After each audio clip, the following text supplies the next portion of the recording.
Hello, and welcome to Through the Door, the Insider's Perspective on Running a Business. I'm Megan Comfort, Small Business Manager at Nevada State Bank, and this is a podcast where we get to interview Nevada-based business owners and learn from them and get their experiences and stories about running a company in Nevada.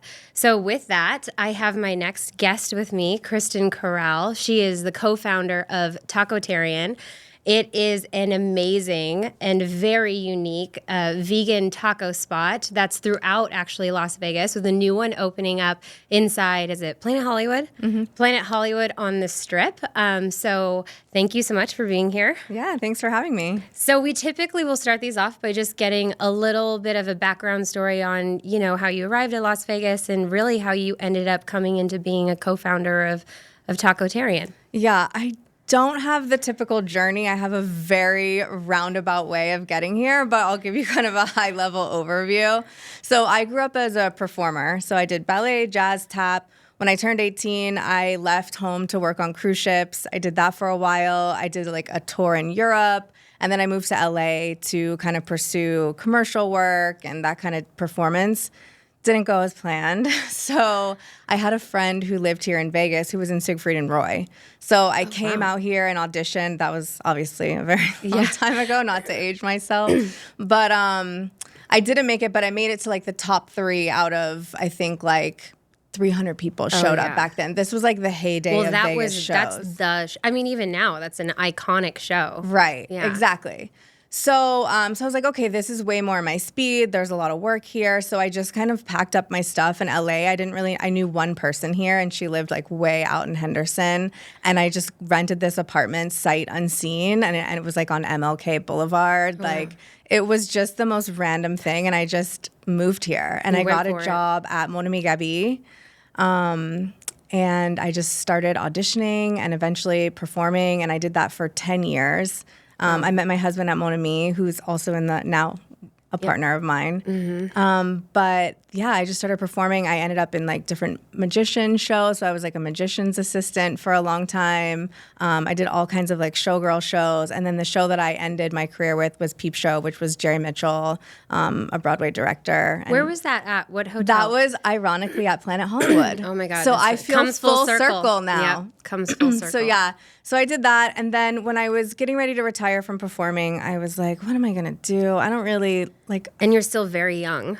Yeah, I was like 30, and I just didn't know what to do. I'm not good at working for other people. Most business owners are not. Yeah. They're the unemployable. And I didn't really have much school. Like I didn't go to college. So I was like, I really love animals. That's the only thing I really cared about. So what can I do with that? So there was a program at UNLV for like animal massage and just like random pet care. So I did that and I started my own pet care company. And that was in 2011. Oh, wow. Did you have like a brick and mortar or did you? No, that was the beauty of it. So there's actually a program called Career Transitions for Dancers, which is like a kind of like a grant style program that almost everybody that applies gets it. And it's exactly for performers who want to transition out of performing. And they give you like a grant to either put towards education or starting a business. So I put that towards starting my business. And I basically started that business with $2,500. Oh, wow. And I just started approaching like all the performers I knew, everybody kind of in my community, and was like, hey, I'm offering pet sitting now. And everybody has animals and everybody wants to travel. And they want to go to with someone they trust. Exactly. Yeah. Exactly. So from there, I was able to kind of scale it so that it was just comfortable for me and I was making like a great living. And then in 2017, I was like, what am I doing? Like, am I just going to be like a solopreneur forever? Mm-hmm. So I kind of got in this mastermind group for pet sitting companies that had like 10 or more employees, even though I had no employees. And I just joined and I just started to learn everything. And there was so much skill-based learning for marketing and like customer service, tech. How did you find a group like that's very unique? You were like, I love the title you use, solopreneur. And then you're like, I need to be around more people that are doing it at a bigger scale so I can kind of learn more things, right? Exactly. I don't know if I think it maybe just came up in my Facebook feed or something, or I was following other pet sitting groups and I saw it mentioned somewhere on Facebook. Mm-hmm. So I joined this group and it was coached by this woman named Bella Vasta, and she had sold her pet care business. And from there, I just like focused solely on scaling, growing. And that's what I did for the next few years. And I scaled it. And eventually I sold it in 2022 after we had opened. I mean, we opened Tacotarian, our first one in 2018. No, I know. I remember. Was your first location the one downtown or the one off of Fort No, the Apache? one on Fort Apache and Patrick. Okay, yeah. I've been to that one because it's closer. Yeah. So then by the time I sold my pet sitting company, I think we had 3 locations or maybe 4. So it was really hard to juggle. And I just got to the point where even though I loved it so much and I had it I had it for more than 10 years. Yeah. But I had a really great manager that was kind of managing the day-to-day for me. And she was able to buy me out and keep the business. Oh, so that's amazing. I actually use her now as my pet sitter, which is great. I love that you had an employee that worked for you that had the opportunity to buy. Like, those stories are my favorite because those are the ones that really understand the business, have put their blood, sweat, and tears into it too, especially the employees that, like, when you find employees that treat it like their own, those are my favorite people. Well, and it wasn't in the beginning going to work out like that. Like, I advertised it for sale, and I had met with a couple. They had signed a purchase agreement, and then when they got into it, like it looked like it was going to be way more work than they initially had thought. I think they thought they could just like buy this business and just put nothing into it. And so then I cut it with them. I was like, listen, I can't sell it to you if you're not going to put any effort into it. And be so then, around. Yeah. Yeah. And so then Desiree stepped in. She's like, I think maybe I could swing this. And I was like, thank gosh. Yeah, take it, girl. I want you to take it. So I was so happy. So tell me the transition with Tacotarian then. Like, how did that kind of brainchild come into being? So it's very random. So like I said, I had worked in restaurants a lot, but my background is not in restaurants. I mean, I worked in it like probably everyone. My first job was like at, Longhorn Steakhouse in Orlando, Florida. So I had working knowledge, but my husband has been in the restaurant industry for 20-something years. We met at Mon Ami. He was like he was like a bar back at the time, and then he worked his way up, and then he went and worked with Firefly for years and years and years. So he was like an operations manager at one point. So they were actually doing like a work trip, and I was the only spouse that wasn't on this like management group team. And they just kind of invited me along because they felt like, oh, he's going to feel awkward if his spouse isn't there and everyone else's spouse is like part of the employee. So I was like, should I go? I don't know. It's going to be awkward. Like, I don't know everybody. But I went. And 2 of his other coworkers, which are Dan and Regina, Dan was like managing all the finances for that restaurant group, and Regina was doing like banquets and coordination. So they had worked together for 15 years. And so on this trip, we just kind of got to talking. Like, Regina's from Mexico City, so she was showing us like how much great food there is there and how much like vegetarian and vegan food there was there. Mexico City is like a foodie spot. It's amazing. It's a mecca for food. It's incredible. If you haven't been, you should definitely go. So we just kind of all got to talking, and everyone, of course, has this aspiration of owning their own business, but specifically like owning their own restaurant. I was already vegan at the time, so I really wanted to do something in that space.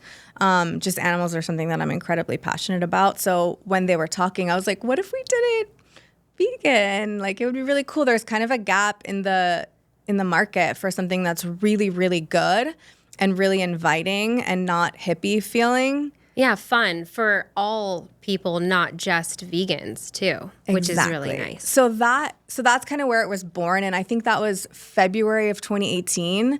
By April, we had a signed lease, and we were open by August. Wow, you guys really moved like the wind.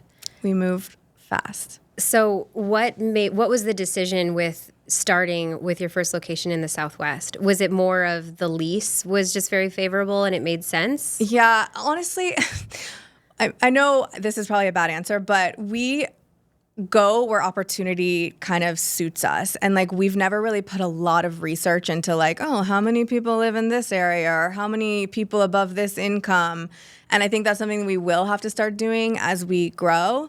But that was a kind of a turnkey space. It already had kitchen. It had kitchen equipment that was left in there. It had already been a working restaurant, so it had a grease trap and all of these things. So, which all of that is highly expensive if you're getting into a space that doesn't have any of that. Like, you can really invest for a startup concept so much money on something that you don't necessarily know if people are going to take to it. Exactly. And we're very conservative financially. We always have been. So we did almost all of the work that we could ourselves. We were there demoing, we were there painting, we were there tiling. Regina's dad was there doing stuff. Like my mom's boyfriend, Rick, is like a carpenter. So he was like helping us with the countertops. We were like repiecing furniture together. So we very much put blood, sweat, and tears into that project. But it allowed us to kind of start profitable off the bat. Yes, which is so important. I love that you say that you're financially conservative and that you really put a lot of work into it. Because I think that that's something a lot of business owners sometimes don't always believe that they can do. Or that they're just concerned. Like there's this mindset that it's always location, location, location, right? You've always heard that over like decades of any restaurant or kind of retail space. Like it's all about your location. And I'm not saying that that's not true, but I do think that with social media and marketing and different things that you can do nowadays, sometimes it's not always about like the visibility of your location being in like a place that's going to have high rent and, you're going to have to make a lot of investments in it. I 100% agree. I think a lot of people there's a few mistakes that I see that other people make. And trust me, we make mistakes too. Don't get me wrong. But I think a lot of, specifically in restaurants, people have this, if you build it, they will come mentality. Like, oh, just open your doors and sell good food and people will show up. Some people get very lucky and that is the case. Most people are not that fortunate. Location is important. And of course, food is very important. But there's so many other factors that go into owning a business and owning a restaurant that play a part in how successful you are. So, agreed. So, after you started your first location, how long did it take you guys to realize that you wanted to start expanding? I mean, we always had in the back of our heads that we wanted to create something that was replicable, like something that was not necessarily franchisable, because franchising is something that we've recently come around to, but something that could be like rinse and repeat. Yeah, like consistent, repeatable process that is very simple and more turnkey. It makes it cheaper and it's proven concept, which is exactly. great. So we always had that in mind, but I think I am very much, I hate to use the word manifest because I'm so not this like hippie sort of kind of like, me neither, I manifest everything. I do believe in like self-fulfilling prophecy, like I believe in putting things out into the universe. Yes. So when we opened, I was like, we're going to sell, $1 million in our first year. Like, we're going to do it. Like, we can do this. And of course, that's not typically what happens. But we were we worked our butts off. And we did really, really well. And we were able to be like, okay, this is going to work. Like, now we can. What would you contribute that to? Like, what would you say that it was a lot of the focus that you had on marketing, or did you guys do like events, or how did you create awareness to like, hey, Tacotarian exists and it's here and you really need to check it out regardless if you're vegan or not, like you're going to love the food? Yeah. So I think there's so many, there's not one specific thing I can point to, but I'll give you a few things that we do really, really well. Of course, our food is incredible. Our marketing is not as niche down as other vegan restaurants are. Our marketing is, hey, we have really great Mexican food, and oh, by the way, it just happens to be made with plants. We sell real Coke. Sorry, I love Coca-Cola. That is my biggest pet peeve, is when like restaurants that are vegan or vegetarian or like healthy or whatever don't have real soda. It makes me nuts. People want a soda, even if they're eating healthy. Yeah, well, and they justify it. They're like, I'm eating healthier, I can have the soda. Right, okay, that's my mentality. But then also we sell alcohol. Mm-hmm. So some of our stores overperform with alcohol than others, but we still have that available. So we have margaritas if people want to come and have a night out. Especially with Mexican food. I feel like a margarita or a beer or something always has to be paired with, and there's just something beautiful about having like guacamole and chips with like a beer or a margarita. Like 100%. Even just having that is like makes my day. Yeah. And in the county, most people don't know this, but if you're opening a restaurant in the county, there's actually a very specific liquor license where you can do beer, wine, and one specialty cocktail. So you don't have to have a full liquor license. It's this like very unique liquor license that they offer, and it's much more affordable. So we were able to take advantage of that as well. Oh, wow. Yeah. That's one thing, of course. Marketing, we're very heavy on social media, but we're also heavy in the community. And I think this is like something that we do really, really, really well. Early on, we started doing specials where we donate a portion of the proceeds to like some of our favorite charities locally that kind of align with our values and align with our brand. And we give back. So we create these viral specials. So like the Mexican pizza Right now we have the torta ahogada. We have all these amazing specials that people go crazy for, and then they can only get them 2 months out of the year. So they run down and they want this special multiple times during the month, and then we can cross-promote with our charity partners. So our charity partners are pushing to their community, we're pushing to our community, so we're pushing people to charity, and charities are pushing people to us, and it's allowed us to kind of reach a broader audience. I love the collaboration of that because it benefits two sides, and it obviously widens the audience and the scope of your reach with communities and people that might have never ever walked into your location. To be honest with you, the design of your locations are really awesome. They're just really fun and bright and beautiful.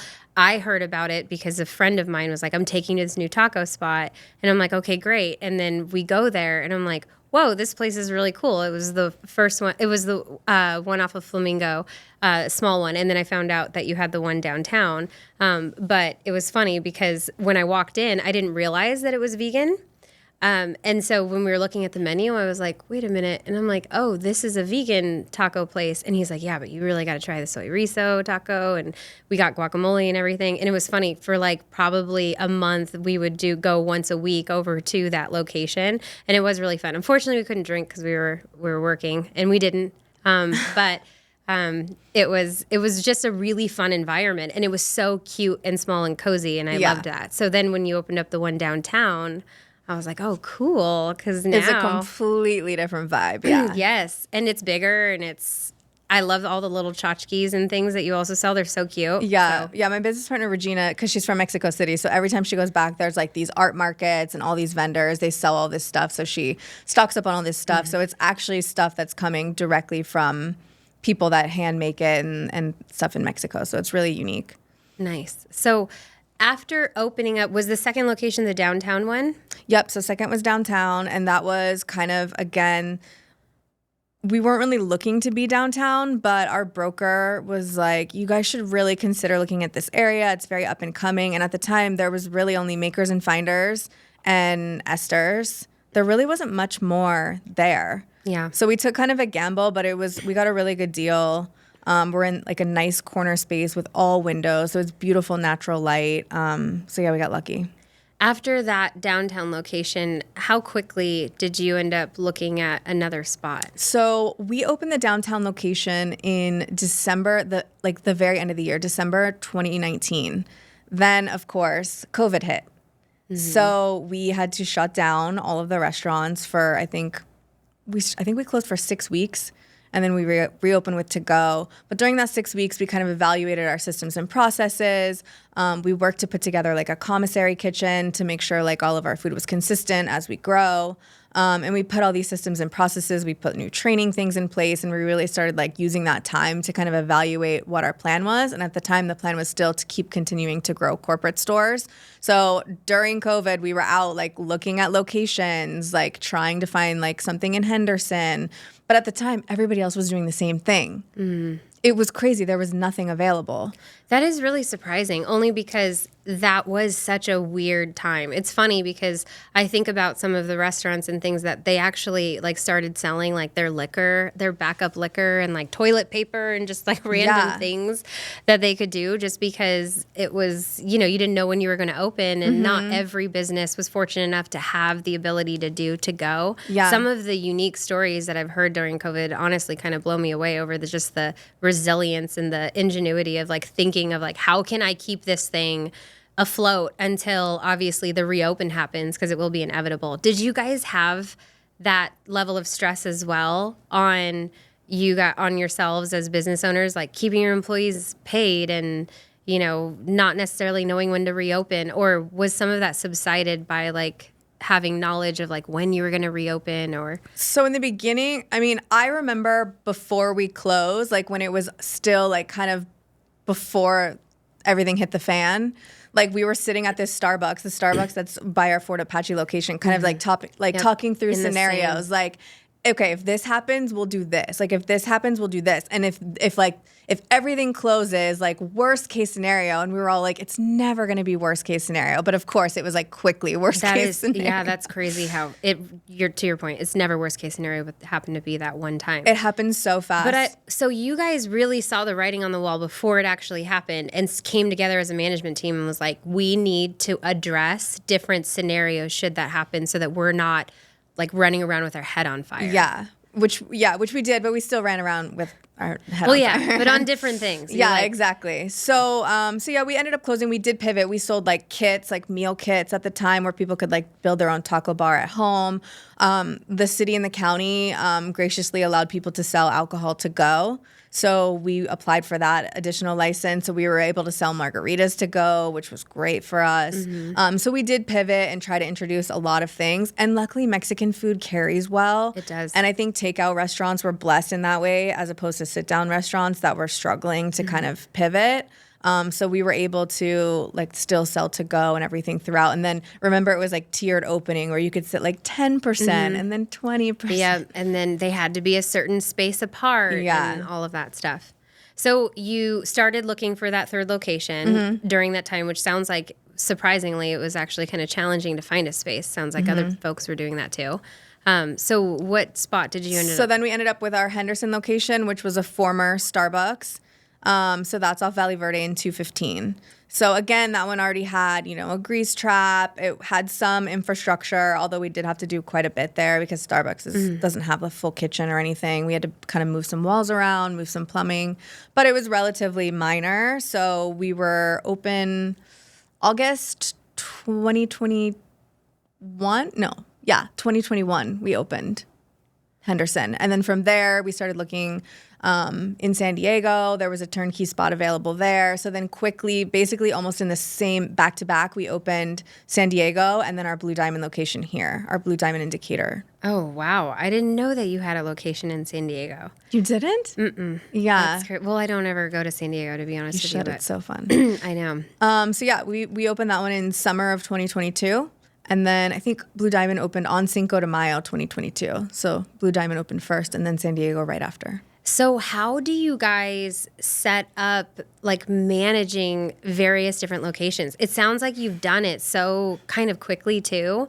And you're very fortunate that you have partners and stuff that are really operationally, it sounds like very strong in running restaurants, but even one in a completely different state, although not too far, that always seems like it's a huge challenge for a lot of businesses to kind of maintain consistency and get everybody on the same page. Like, what are some of the things that you do there? Yeah. So with the San Diego, it was kind of a test of how difficult it would be to operate something when we don't live there.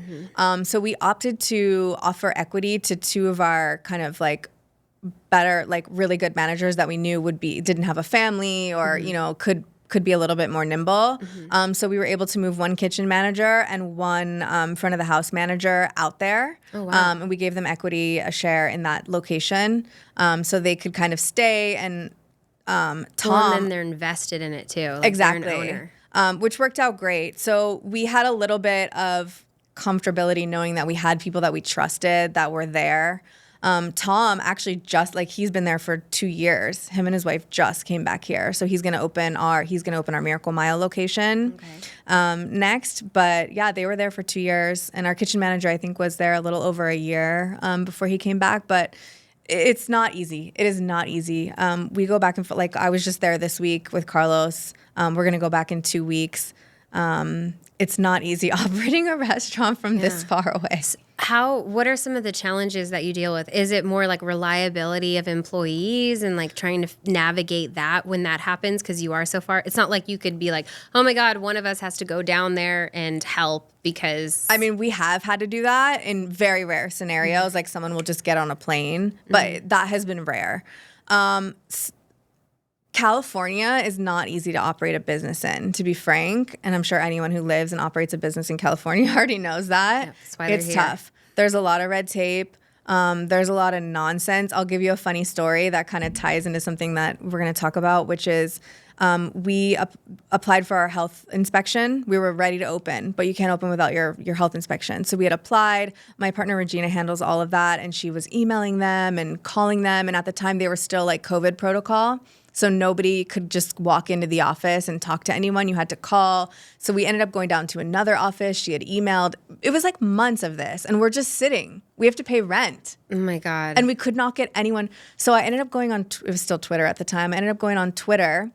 I found our city councilman on Twitter and I tweeted him. And I was like, hey, man, like we're trying to open a small business in your district. However, the health department refuses to call us back. We're sitting here paying rent and you're killing our small business because your systems and processes are crap. Yeah. Like, what's going on? Yeah. And so he tweeted me back and said, like, these people are going to contact you. Then the head of the How long did he tweet you back? It was quick. I can't remember. It's been a few years, but it was relatively quick, like less than 24 hours. Do we say tweet now or X you back? Is it X? I don't know. I'm going to say tweet because I don't even use X. So the head of the health department called us back and she was like, of course, like, oh, this never happens. I don't know why this happened. You just somehow got lost in the shuffle, blah, blah, blah. So I was able to, through her, get our health inspection within like 48 hours and get open. Where I know other restaurant owners that this same thing happened to in San Diego, and one in particular waited 6 months to open. And that's working capital that could have been applied to an operating business rather than that's just sunk costs that you can't get back. Yeah. Oh, that's awful. So that's a big one. Yeah. Staffing is a big one. Yeah. Obviously, in California, it's a very different work mentality than here. So that's been challenging. Way? Like just more flexibility or less hours? People are very like work is like not that valued. It's kind of like when you look at work-life balance, like life is very much more important than work in California, which is fine. There's a lot more sick days, I think, available. So people are often sick a lot. And there's just not a lot of, I don't know. It's just it's just different than what we're used to here. Yeah. I feel like it's funny because I went to New York recently and I was talking to a friend that actually grew up in, New York. And I said, why don't you move out to Las Vegas? Like his wife is from Las Vegas. It's actually how we know them. And he's like, it's too slow. It's too slow in Vegas. And I'm like, it's slow in Vegas? I'm like, I feel like it's pretty upbeat and it's like really, there's so many things going on. It's a 24-hour town. Yeah. So it's funny to hear like different cities and kind of viewpoints of different places. Because honestly, when I go to California, I feel that way. I feel like everyone kind of like is very relaxed and moves a little slower. And they're very laid back on like, oh yeah, we'll get to that. And when? Oh, whenever we get to it. But I will say, like, that has actually worked to our advantage a little bit because most places, because of the extremely high wages and, the costs of everything going up in California, people are forced to run with, like, a little bit less staff. So customers are very accustomed to that. So most people, I will say, in California, from the customer side, are very patient. Mm-hmm. Like they're very understanding that, everybody's short-staffed. This is the circumstances. You might wait 10 minutes or whatever. And so for us, applying our Vegas kind of mentality in California, people are like, oh my gosh, they're so fast. They're always like super efficient. The food comes out so quick because we're trying to push for like what we're used to in Vegas. How do you create that culture within an area that you're not really in and that has, just kind of a different mindset on working? It's funny, like culture has been something that we're kind of really focused on lately because as you grow, you're less present. So how do you kind of apply that culture company-wide? And as we're going to start franchising and things like that, it's actually very difficult. And I think I've watched a bunch of seminars talking about culture and, like what big companies like Taco Bell does or Burger King. And they have all these top level ideas about culture, but I don't necessarily see those reflected when I walk into a Taco Bell. I don't know that if I asked any of their employees about their culture, like what their answer would be. So not to dog anyone though, because it is tough. I see that from the other side. We use a new tool called Opus. It's like a learning and development app. and it's all within our employees' phones. So when they onboard with us, they get signed up into this app, and it goes through, for instance, in the front of the house, it's like a whole welcome, and we have a video that talks about why we opened Tacotarian. This is kind of like our mission statement. This is kind of like what we're going for. We're very community minded. So we put all that into like an app. And then there's like questions and answers that they have to go through on this app. But it doesn't just talk about culture. It goes through like their entire training program, from like how to make margaritas, how to make coffees, how to work the front of the house, how to do customer service. So we're trying to incorporate more of that culture aspect into that learning and development tool. But it's something that for sure we struggle with. Yeah, I think it is a hard thing, especially as you get more like just large, and you, to your point, you can't spread yourself too thin. So having those challenges of how do you make sure that the same energy level is there is always kind of tough. And I think having your managers kind of buy in on your culture is helpful. We have a lot of really great managers who have been with us. Some of them have been with us since day one. And even some of them came from like other restaurants where they've worked with either Carlos or my other two partners previously. So we have like a really long history with some of our managers, and they've given us a really good buy-in. But something that I want to start implementing this quarter is doing maybe like a leadership day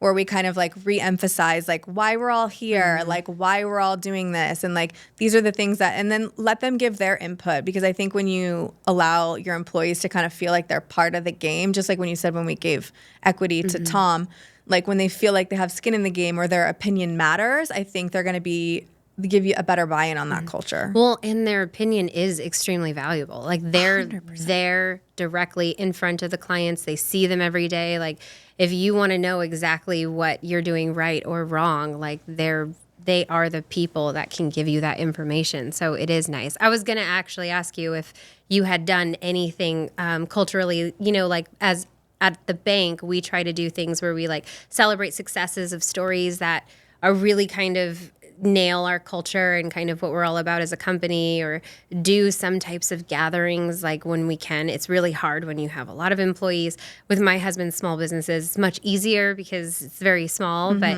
doing those things I've found is very valuable because it makes them realize that like you could say that you appreciate and care about people all the time.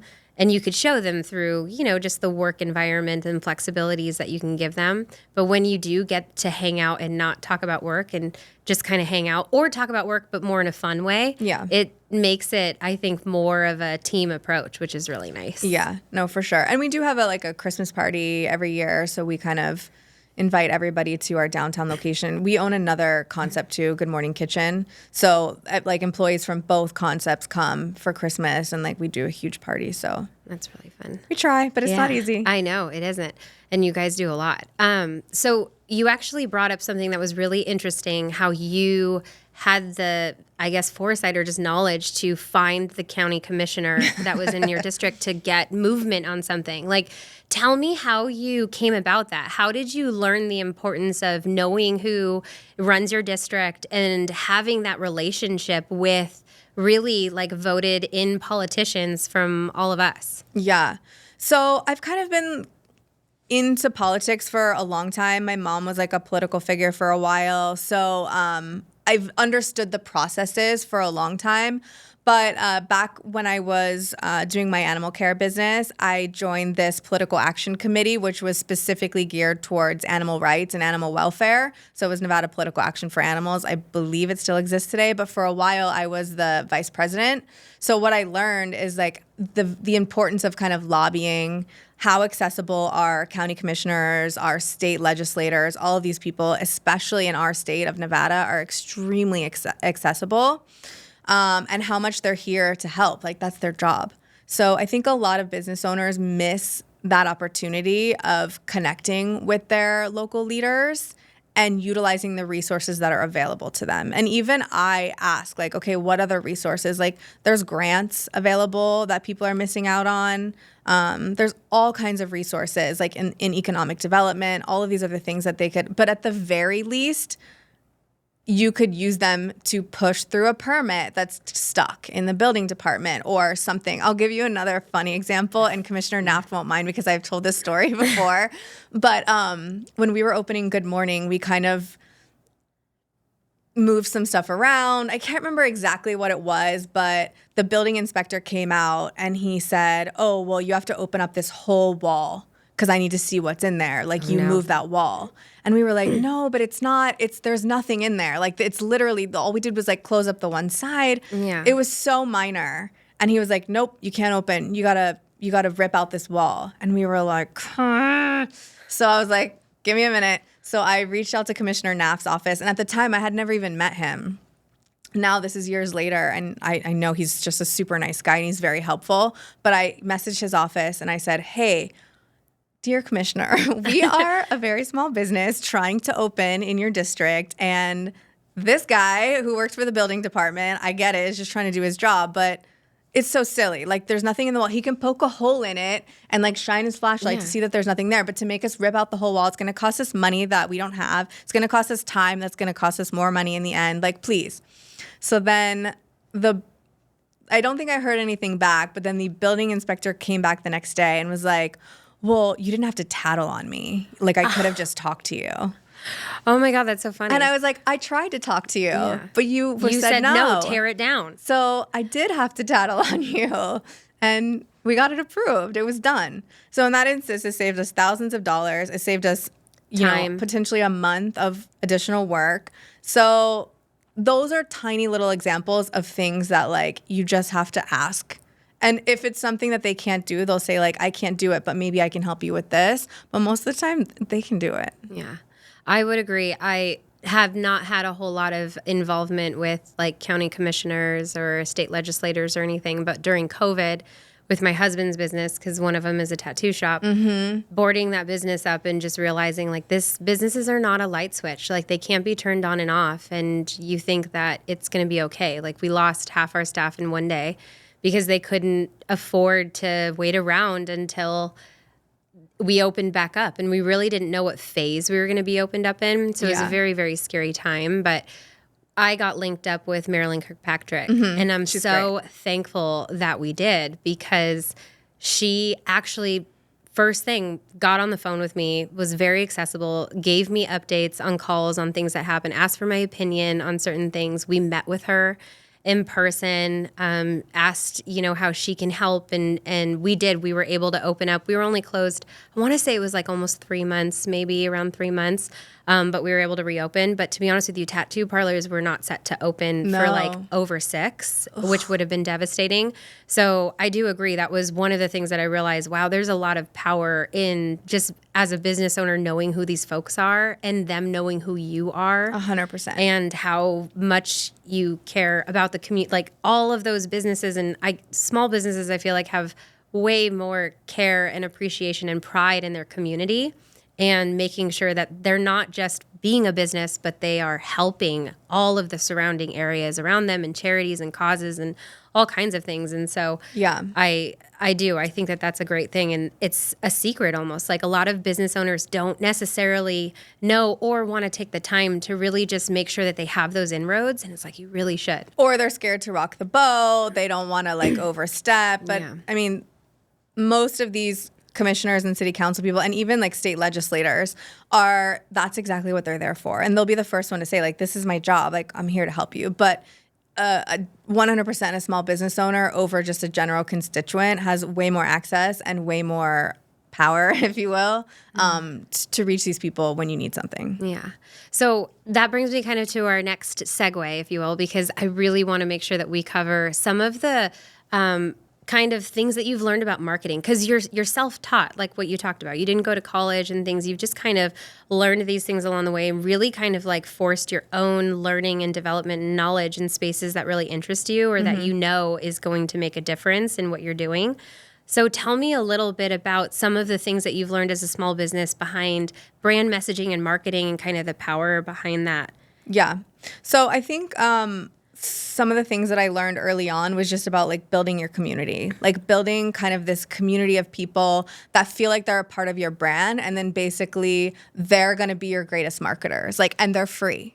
So everybody posting about your business, like all of these things, they're doing it for free, So that's going to be your greatest asset. So early on, we kind of started, I guess we have a leg up because we have a very kind of niche market where we have something that's vegan and the vegan community is very tight. But that's think about it, only 3% of the population is vegan. So that's why a lot of vegan restaurants close, because they're only marketing to vegans. You can't rely on a very small group of people to sustain a business that's as large as ours.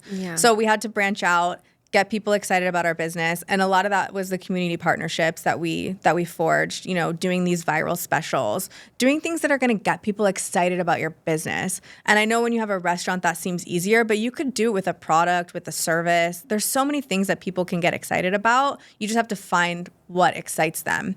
And then featuring your customers. Like, we frequently feature our customers on social media. We talk directly to our customers. I use words very intentionally, like you or me or something, so that I feel like people think that we're having a conversation, or they know us personally, even though they don't know it's me, Kristen, running the social media. But I still use I want you guys to know about this special, thinking that Tacotarian's a person. And it's very intentional, even though people might not recognize it as intentional.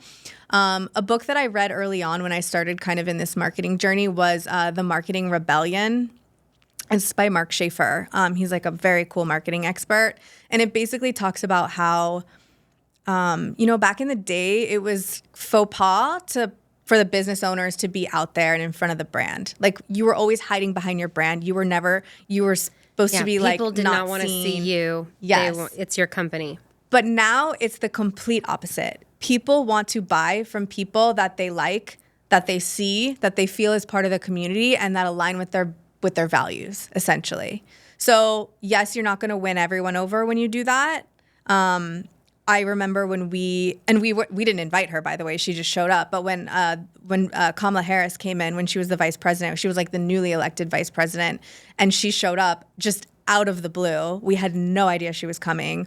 And we got so much hate from people, just so angry that she came in, which, by the way, any vice president that came in, we would be like, sure, come in. We're not going to turn somebody away. Well, you're not going to turn anyone that wants to come to the restaurant away. Exactly. Come eat my food. She paid for her meal, by the way. She took it to go.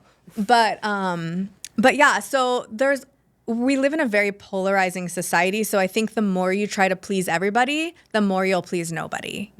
So if you and I'm not saying get political. I'm not even talking about political, because I think that can be very polarizing. We don't do that. But I think just putting yourself out there and humanizing yourself as a business owner. Well, and you're not perfect. It's not a one-dimensional character. Everybody has things that they say, or things that they probably wish they would have said better and maybe not done at all. And it's all the lessons of life and learning. Yeah.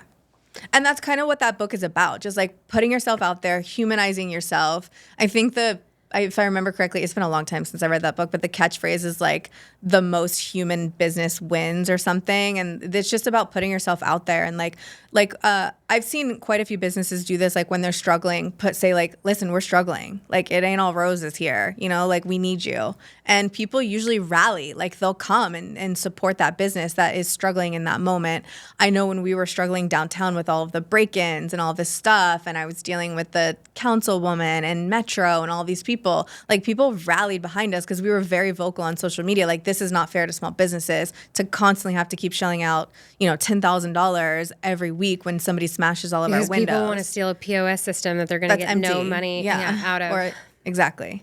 So, but that was us humanizing our brand. That was us putting ourselves out there, for better or for worse. That's what was going on with us at that time, and it worked in our favor. I love that concept of humanizing things. I think that there is a lot of fear behind people putting themselves out there and looking silly, or, not doing it right, or people making fun of you, or it going terribly wrong.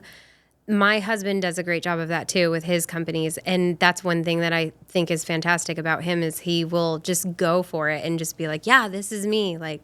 I talk I'm a radio host, and I can't help but make weird voices and accents whenever I'm in front of the camera, but I'm going to do it because I really do want to promote what I have to offer and make sure that people know, this is a great place to get a tattoo, or this is a great place to buy products from, because we actually care about you. We care about our community, and we want ultimately you to have the best experience and be as happy as you can be. Exactly. And I think that that's really, at the end of the day, what most people want to hear and know. And then they come in and they expect it. And when they get it, it's like they're pleasantly surprised and they're like raging fans after that, which is great. 100%. And then they're sharing their tattoos. They're sharing all of these things on their social media. I think another thing that was really instrumental for me early on in my previous business as a service-based business, and I know there's probably a lot of people in this city, I know there are, that have service-based business, was blogging. I think blogging is something that's seen as kind of archaic, but it's really not. You're establishing yourself as an expert in that particular topic. So for me, I was establishing myself as an expert in the pet care field. Mm-hmm. So I would post blogs about like, here's the, top 5 things that you shouldn't do when you walk your dog. I don't even remember, but all of these blogs helped me rank as the first dog walking business when you searched on Google. So by doing that, I was able to quickly scale and people were finding me on Google. So it made it much easier for me to acquire new clients for way less money instead of paying, for Google ads and getting, a $10 customer acquisition fee. This is a simple way. And now with AI, quite frankly, it's so easy to at least get headlines and then you fill in, a 300-word blog. I'm not saying don't have AI write your whole blog for you, but use the tool. Search engine optimization is very important. And those are all small things that people can do for free to kind of just create more awareness, because that's what is so unique about how we live now. And honestly, where technology is taking it is there's just this infinite amount of information out there. And it's so hard sometimes to identify and pinpoint what you want your strategy to be or what you should be really kind of focusing on. It's one of those things that it's a test and learn environment almost, where you got to kind of figure out what works for you and make sure that you're paying attention to it and you're not just like paying a consultant or a company to kind of just do it for you. It loses its voice. It loses that human 100%. aspect of it a lot of times that I've found. Not saying that all of them are bad, but just sometimes that can get lost. And then when that does get lost, so does your brand and your company. I mean, social media managers and PR and marketers don't hate me, but I'm a huge advocate for doing as much in-house as you can. Now, these are the things that I outsource. I outsource photography, because I am, even with my iPhone, not a good photographer. It sucks. But find somebody who specializes in the photography that you need. So like print photography looks very different than social media photography. So we have somebody, Jay, that does very good social media photography. So I have him come in once a month, shoot everything that I need. And then I am the voice that puts it together with. So that's something I outsource the photos, but then I'm still managing what that says about our brand on social media or email or however I use those photos. I think email is something that a lot of businesses do not do, and they're missing a huge opportunity. Huge. Like newsletters and things like that? I don't typically do newsletters. I guess it depends on the business, but I think just as a way to reach your customers. So think about it. If let's say we have almost 60,000 followers on Instagram. We have, whatever we have on TikTok and Facebook, I don't remember. But let's say, we have close to 80 or 100,000 people following our brand on social media. What if social media went away tomorrow? I mean, TikTok might close. You're all of your database and that's everything why small businesses are panicking on TikTok, like, oh, I won't have a business after this. Well, why? Why did you not use that social media platform to convert those customers to your email so that when those social media platforms die or disappear, you can just send an email the next day being like, oh, hey, no more TikTok. Find us here now. Diversification. It's just the classic rule of diversifying all of the things so that you don't have all your eggs in one basket. Exactly. But most people don't see it like that, or they don't think that people use email, or again, that it's outdated. It's not. We have an email list of, I think, 33,000 people, and our open rate is 50%. Oh, wow. That's really good. But I don't send junk. I send this is the special, hey, BOGO margaritas, this is what's going on. These are our charity partner. I'm not sending junk. And you don't obsessively pepper them constantly. No, I send 2 to 3 emails a month, typically. So people know that if they open it, it's going to be something that they want to see. That's actually really smart. So what about when social media or things that you put out there tends to go terribly wrong? Has that happened to you where you've had a situation where we had every intention of it being, I don't know, not perceived as something bad, and then all of a sudden it just kind of, that's one thing that I think a lot of business owners are afraid of. They're fearful of negative attention. Yeah. There's nothing that we've specifically posted where it wasn't received well. I think we don't typically, most of our posts are about food or events or things like that. So there's nothing really that controversial with our brand to post about. I do think there's trolls everywhere. So you have to, are these people really your customers? And that's what you have to focus on. Number one, there's a hide comment tool on most social media platforms. There's a delete comment tool.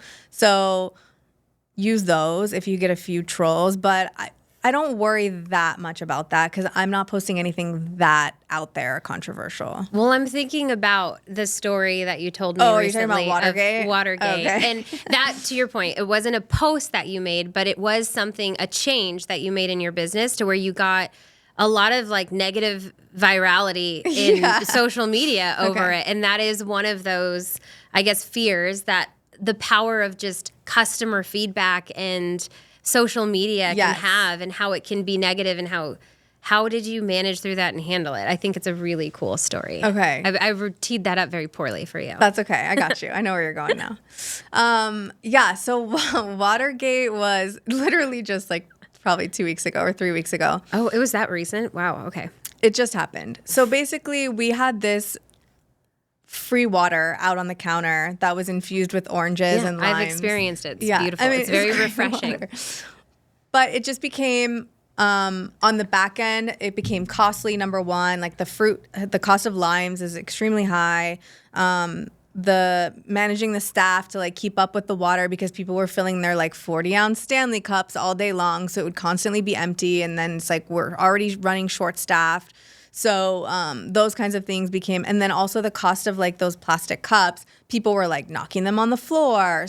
Or they were taking 5 or 6 or like putting some in their bag and taking them home. And it's like, it all adds up at the end of the day.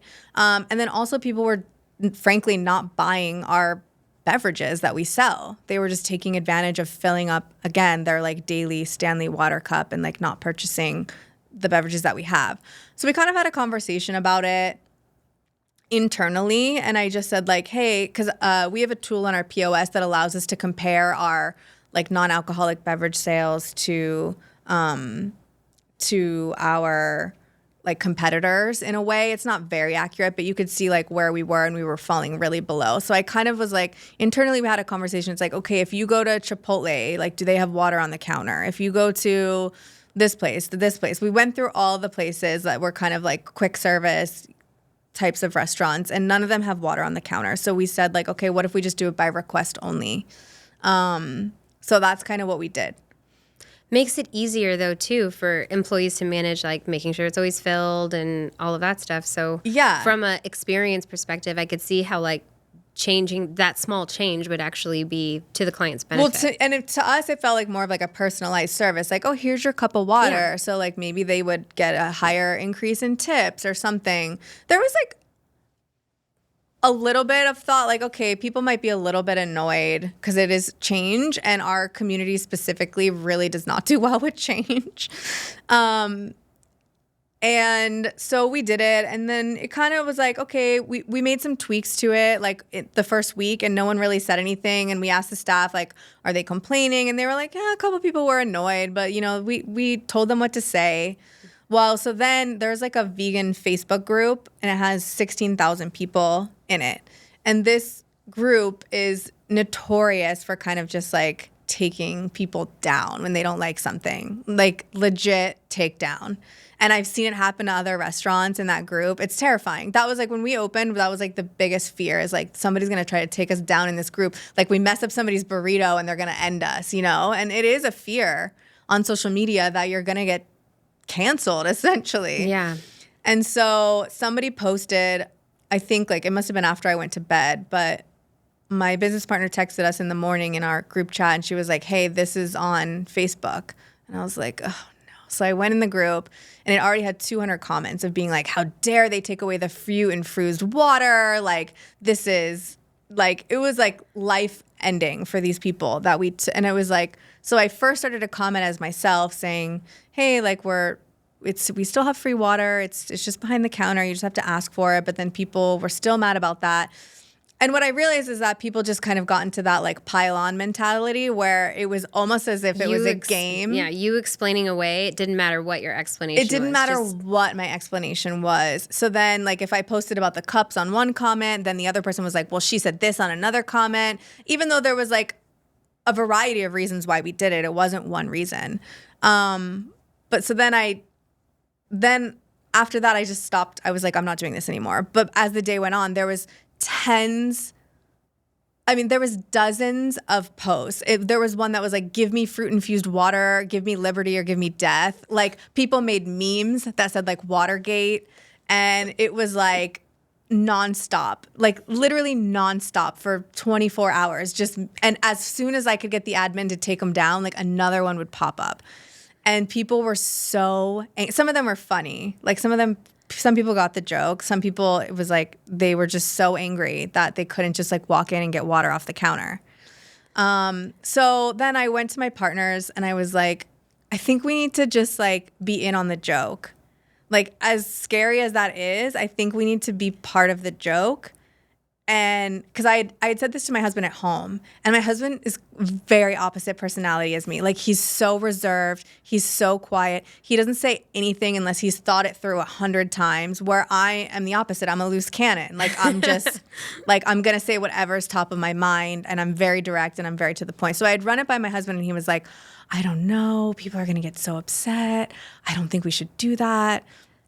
And then I have another employee that's in marketing school. And so I was like, hey, Anthony, like, I know you're in marketing school. Like, let me run this by you. What if we do a special and we say, like, anyone who mentions Watergate at the register gets, like, and orders a margarita and mentions Watergate, like, gets, you know, like, a discount or free taco or something. And he was like, oh, I don't think you should do that. Like, in marketing school, they teach us that we really should just accept the customer feedback and take it to heart. And I was like, oh, great. Like, this is not the answer I wanted. Like, all the opposite. Yeah. So everyone that I initially asked was like, no. So then we had our group meeting with our other two partners, Dan and Regina. And I was like, okay, guys, like, just hear me out. Like, what if we do this? And they were like, yes, let's do it. And I was like, yes.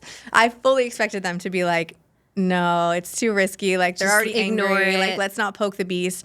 But they were like, no, let's do it. Like, we can't just like let these people basically like tear us down over like something that's not even true. You can still get a free cup of water. It's not that deep. And it's water. It's not that water. Deep. So then you can stay hydrated. Don't worry, folks. So then Regina was like, what if we make t-shirts? Like, and this was like, I think on Thursday night, and we were going to run the special for the weekend. And she was like, what if I call the t-shirt lady right now and I get t-shirts printed that say like, keep calm, we still have free water, and we make all the staff wear them. And I was like, do it.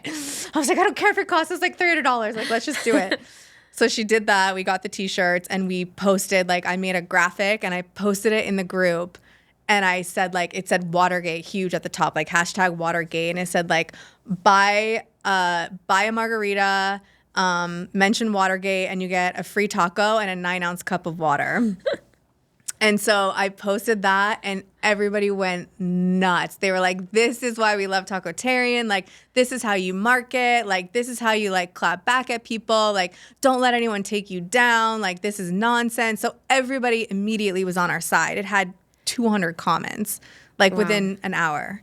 So I was like, like, I was so nervous for it to go wrong, but it didn't. Yeah. And again, when you look at that, so that was in a very niche group inside of a group. So it was on Facebook only, inside of a private Facebook group. So it wasn't even our whole customer base that this was marketed to. And 70% of our customers are not vegan. Mm-hmm. So 70% of our people literally had no idea that this was even going on.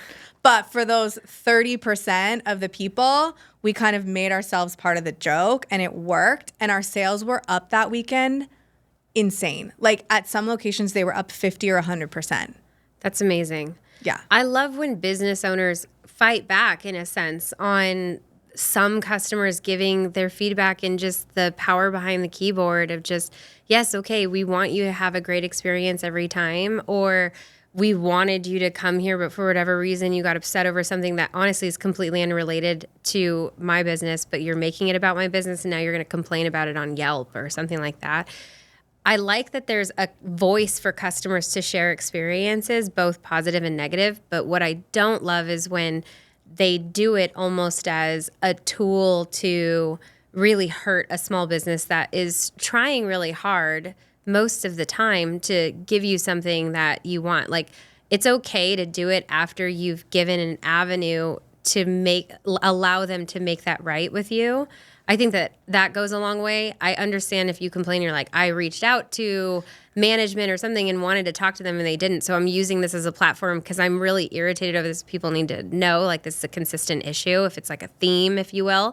But I always am reluctant when I read comments because of the power of customer feedback nowadays to take it with a grain of salt, because if they didn't try other avenues to actually like allow that business owner to try and make it right, which most of the time they always will, then it's kind of not fair to do that. No, I agree. And that's what I was going to put like a caveat on this whole conversation, is that there were people, I think that there was a miscommunication with our staff, and then the staff was like, oh, we don't have free water anymore. So there was a few people that reached out to me directly and through DMs or through email, and were very responsive. And so if they had to buy a bottle of water that day or whatever, like, I refunded them the water.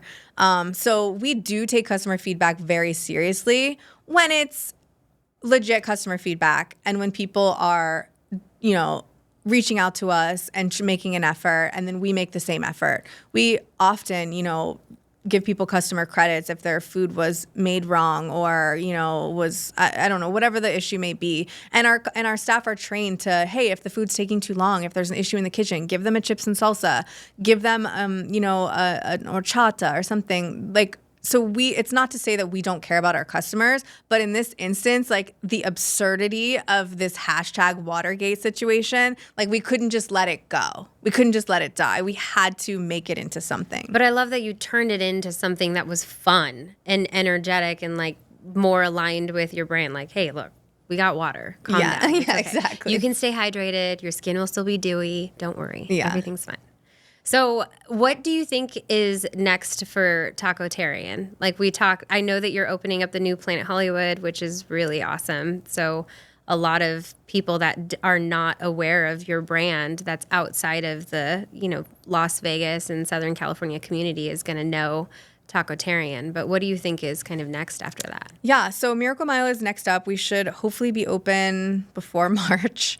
And that's going to be, inside Miracle Mile. So Miracle Mile is the shopping area behind Planet Hollywood. For anyone that doesn't know that, if you live here, you should know that. Is that in the food court area? So there was no actual food court in Miracle Mile. So that's what this is. It's basically a fancy food court is what they're calling it. Well, I don't know if they're calling it that. I am. Yeah. But it's kind of like a lot of properties are doing that, though. Yeah, They're all really they cool. all are. Everyone's moving to this model because if you go through Miracle Mile, and it's funny, it feels so weird because I used to walk through there every day when I would go to Peep Show because it's the same parking, it's the same way I would go. So there's like Blondie's, there's La Salsa, it's all sit down places.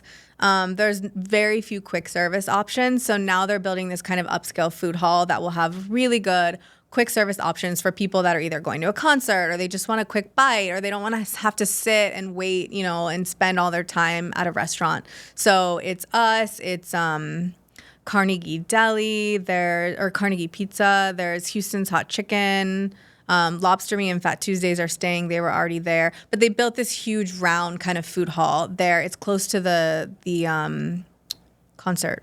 Oh, the venue hall. Yeah. Okay, I know where that is. Mm-hmm. And then from there, we are in the process of starting to franchise. So, we're hoping to, well, not hoping to, we will be, got to manifest. We'll be a national brand soon. So we're really excited about that. We already have kind of been putting feelers out to our customers that have previously reached out about wanting to be part of our expansion.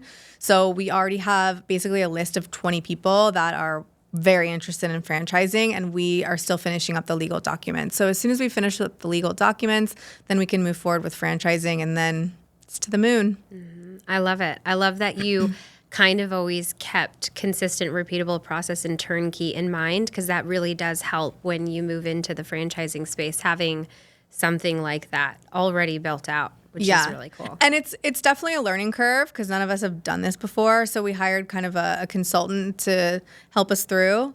But you're right. All of these systems and processes that we've been putting in place for the last 6 years, they really carry over because basically when you start franchising, you build this document that's like a document that you'll hand to the franchisee and be like, here you go, here's how you run a Tacotarian. Standard operating procedures. There you go. So it's a little bit scary because we do have such a consistent brand.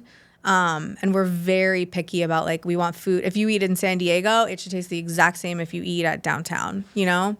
So we are a little concerned with that, but I think we just pick the right people and we'll be off to the races. Well, that's really exciting. I am, congratulations. I'll be the first Thank one you. on saying that to you. Thanks. Probably not, but that's okay. And thank you so much for being on Through the Door, the insider's perspective on running a business. If you are tuning in for the first time, then you are very lucky to hear this amazing woman speak about all of the things that she's kind of learned along the way in business. And please subscribe to hear future episodes.